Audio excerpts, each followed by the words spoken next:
गंगा के किनारे बसा एक छोटा सा गांव, शिवपुर। सुबह की लालिमा में गंगा के जल पर सूर्य की किरणें नाचती थीं। मंदिर की घंटियां, पक्षियों की चहचहाहट और अगरबत्ती की महक से पूरा वातावरण भक्ति में डूबा रहता था।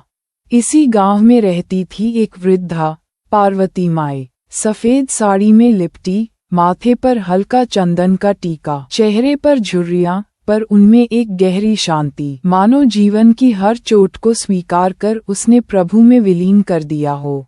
उसका छोटा सा मिट्टी का घर मंदिर के पीछे था। दीवारों पर गोबर लीपा हुआ, कोने में एक मिट्टी का दीप और एक टूटा सा तांबे का लोटा।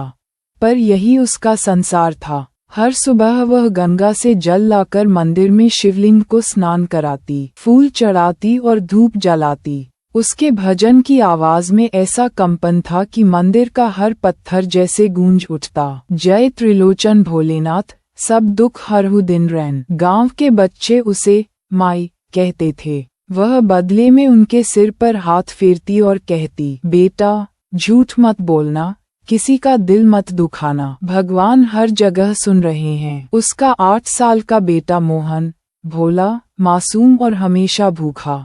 कभी किसी ने रोटी दे दी तो खा लिया, वरना माँ वही कहती, बेटा भूख भी भगवान की परीक्षा है, इसे सह ले तो प्रभु प्रसन्न होंगे। एक दिन गांव के मंदिर से चांदी का दीपक गायब हो गया। वह दीपक मंदिर का सबसे प्रिय वस्तु था। कहा जाता था कि वह दीप खुद किसी राजा ने दान में दिया था।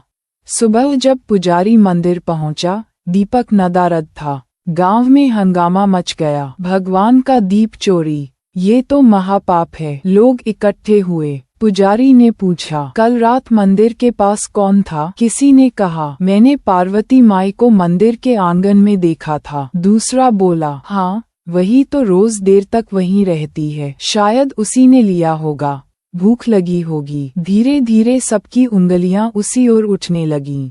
गांव के चौपाल पर भीड़ जमा थी। सरपंच ने कहा, माई अगर तूने लिया है तो लौटा दे, हम तेरा अपमान नहीं करेंगे। पार्वती माई की आंखों से आंसू बह निकले। वह हाथ जोड़कर बोली, बाबूजी मैं तो हर दिन मिट्टी का दीप जलाती हूँ, उस चांदी के दीप को छूने की भी हिम्मत नहीं। अगर झूठ बोलूं तो भोलेनाथ मुझे दंड दें। भीड़ में किसी ने ताना मारा, अब यही बाकी था, भक्ति के नाम पर चोरी। पुजारी ने गुस्से में कहा, अब से इस औरत का मंदिर में प्रवेश वर्जित है। जिसने भगवान का दीप चुराया वह अपवित्र है। माई के लिए ये शब्द मौत से भी भारी थे। वह वहीं धरती पर गिर पड़ी, फूट फूट कर रोने लगी। मोहन ने माँ को उठाया, अम्मा चलो यहाँ से, ये सब झूठ बोल रहे हैं। माई बोली, बेटा झूठ का बाजार हमेशा गूंजता है, पर सत्य की आहट धीमी होती है। भगवान सुन रहे हैं। दिन बीते, माई को सबने काम देना बंद कर दिया। जिस घर से कभी भजन की ध्वनि आती थी, वहां अब सन्नाटा था। रात में माँ बेटा सूखी मिट्टी पर लेटते, भूख से पेट चिल्लाता।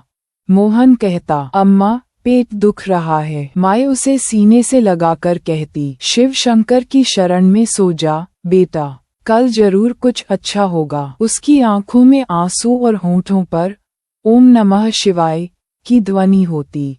एक रात अचानक तेज आंधी चली, आकाश में बिजली चमकी, गांव के हर दीपक की लौ बुझ गई। मंदिर का दरवाजा अपने आप खुल गया। सब लोग डर गए, ये क्या हुआ? पर उस अंधेरे में एक ही दीप जल रहा था, पार्वती माई की झोपड़ी में। आंधी इतनी तेज थी कि पेड़ झुक रहे थे, पर वह दीप स्थिर था, जैसे कोई अदृश्य हाथ उसे बचा रहा हो।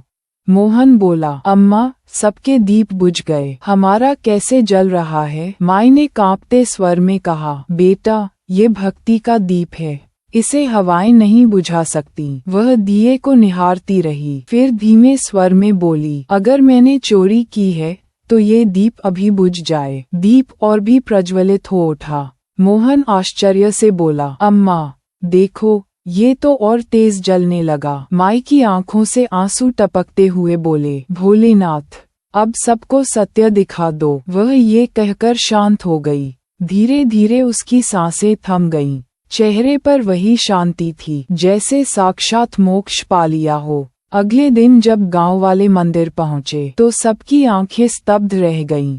वही चांदी का दीपक शिवलिंग के पास रखा था और उसके पास लिखा था, निर्दोष पर आरोप लगाना सबसे बड़ा पाप है। दीप के नीचे हल्की राख की रेखा थी, मानो रात भर आग ने साक्ष्य छोड़ा हो। पुजारी कांप उठा, सरपंच रो पड़ा, हमने पवित्र आत्मा का अपमान किया। हे भोलेनाथ, हमें क्षमा करो। लोग दौड़े माई की झोपड़ी की ओर। वहाँ पार्वती माई शांत पड़ी थी। दीप अब भी जल रहा था और दीवार पर धुएं से बना हुआ शिवलिंग का आकार उभर आया था। भीड़ सन्न थी, कोई कुछ बोल न सका। सरपंच ने घोषणा की, आज से यह स्थान माई का मंदिर कहलाएगा। हर साल इसी दिन हम दीप दिवस मनाएंगे। वर्षों बाद भी उस गांव में एक परंपरा है, हर कार्तिक अमावस्या को सब लोग मिट्टी के दीप जलाते हैं। बच्चों से कहा जाता है, ये दीप पार्वती माई की सच्चाई का प्रतीक है। लोग अब भी कहते हैं, जब झूठ की भीड़ सत्य पर पत्थर फेंकती है, तब ईश्वर स्वयं ढाल बनकर उतरते हैं। भक्ति की लौ भले छोटी हो, पर वह अंधकार के साम्राज्य को हरा सकती है।